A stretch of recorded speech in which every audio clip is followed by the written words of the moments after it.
And this is life eternal, that they might know thee, the only true God, and Jesus Christ, whom thou hast sent.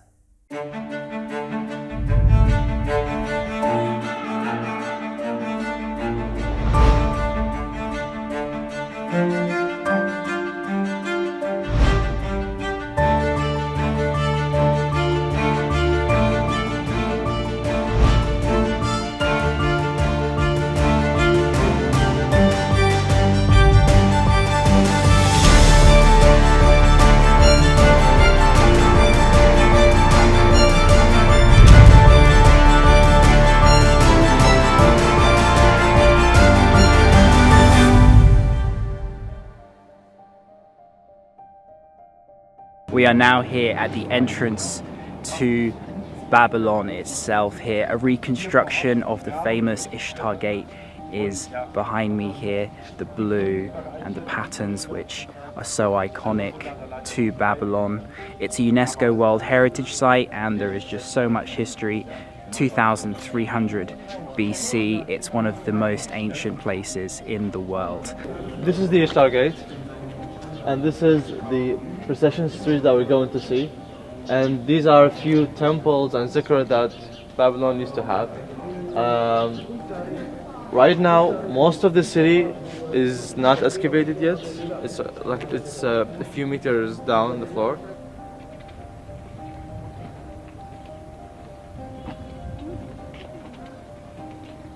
It would surprise many to know that the absolute beginnings of the three-in-one Trinity Doctrine goes right back to the Tower of Babel, on the plain of Shinar by the river Euphrates, many generations after the flood.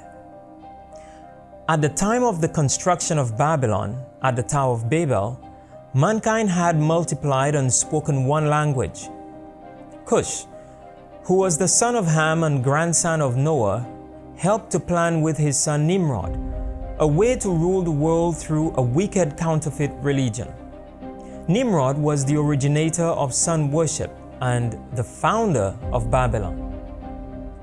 The Targum says, Nimrod became a mighty man of sin, a murderer of innocent men, and a rebel before the Lord. So the beginning of Nimrod's plan had its origin at Babel, which was later known as Babylon. This city of Babylon with a tower whose top may reach onto heaven was built by Nimrod. The Tower of Babel, they call it the gate to heaven. But God called it Babel, confusion.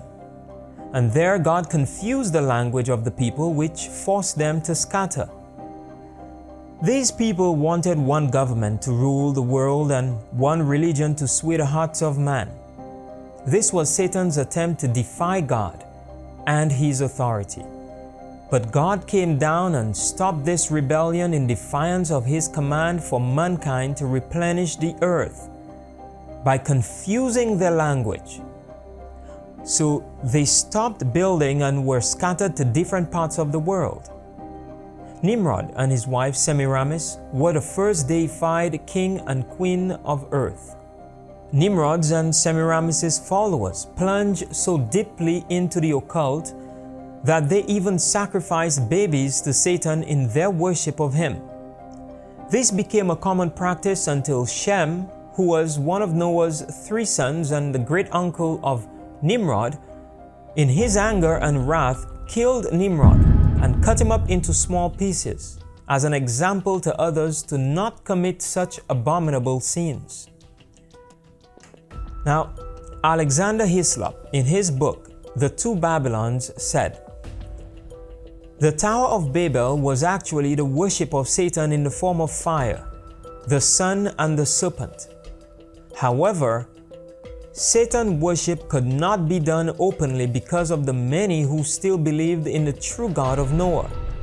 So a mystery religion began at Babel where Satan could be worshipped in secret. Because of Nimrod's death, his followers and Semiramis were afraid to continue in their worship of Satan, for fear that what happened to Nimrod would also happen to them. So, a mystery religion developed at Babel where Satan could be worshipped in secret.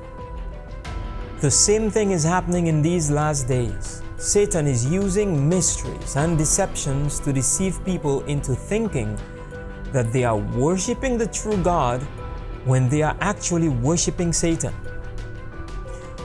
Now, this counterfeit religion ceased for a short time, but Semiramis had a brilliant idea of how she could successfully revive her and Nimrod's pagan religion with a new form.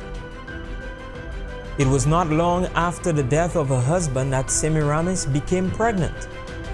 So she claimed that when Nimrod died, he went up into the sun. And so the sun became a symbol of Nimrod. She told the people that a ray of sun had come to her and impregnated her with a child, and that it was actually Nimrod coming back in a reincarnation of the sun god.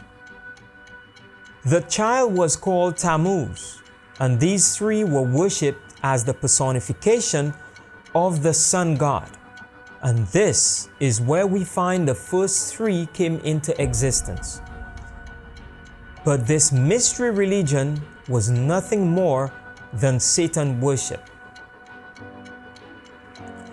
The Trinity got its start in ancient Babylon with Nimrod, Tammuz, and Semiramis. Semiramis demanded worship for both her husband and her son as well as herself. She claimed that her son was both the Father and the Son. Yes, he was God the Father and God the Son, the first divine incomprehensible Trinity.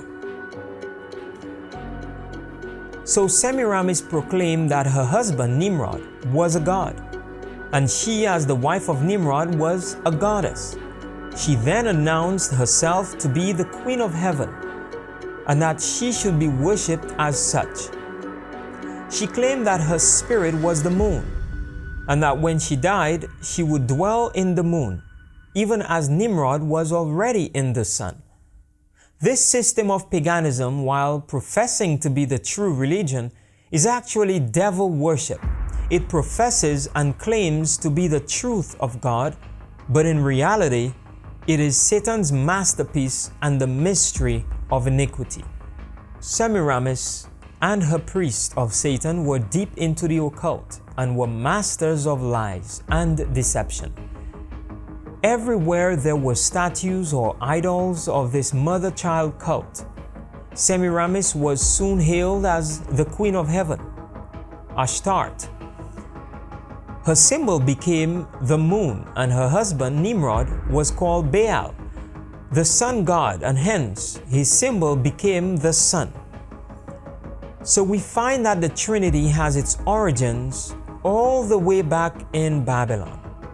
If God had not interfered and confused the languages, then we would have had no hope of any truth that we have today.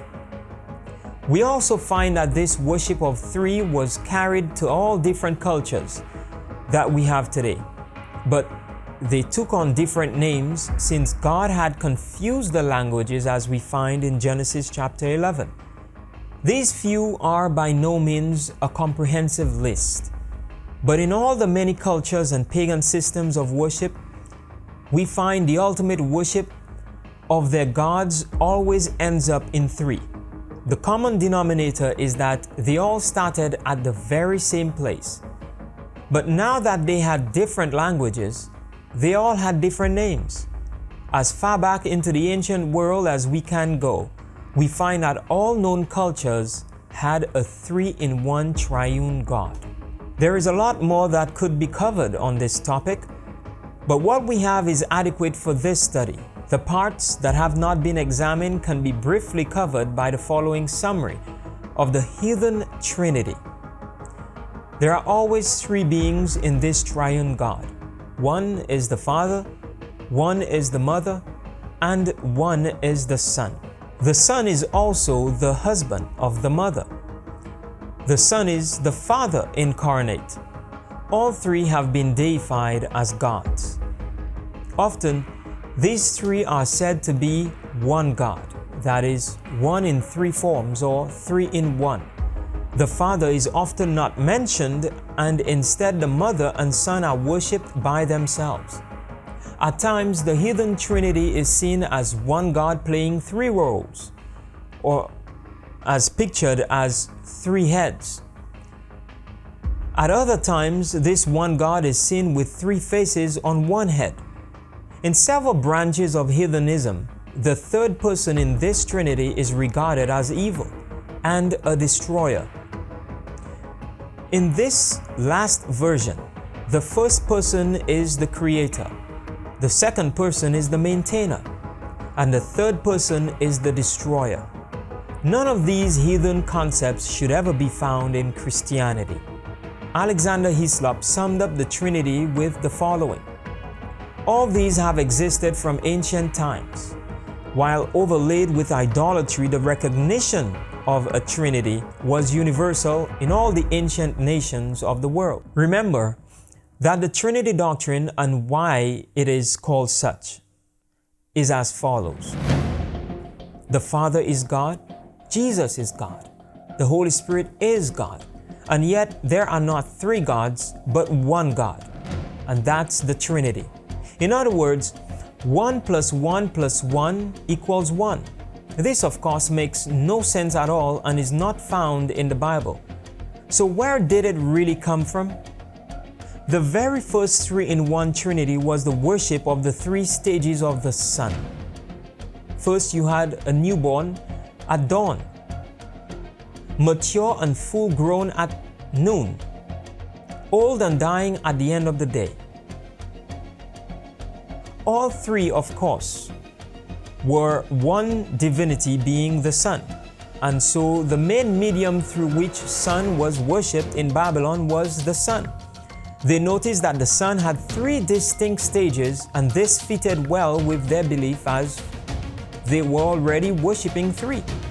Thus the sun was worshipped as three gods: the rising and newborn sun as it came to life, the mature and full-grown sun as at noon, and the dying sun as it set at the end of the day. Yet, while they worshipped the sun as three gods, they were not three gods, but one God. So the rising sun was God, the midday sun was God, the setting sun was God, and yet there were not three gods, but one God. In other words, 1 + 1 + 1 = 1. So here is the true absolute origin of the Trinity Doctrine. And this became incorporated into this mystery religion, the worship of Satan. 3 became the most universal number of deity.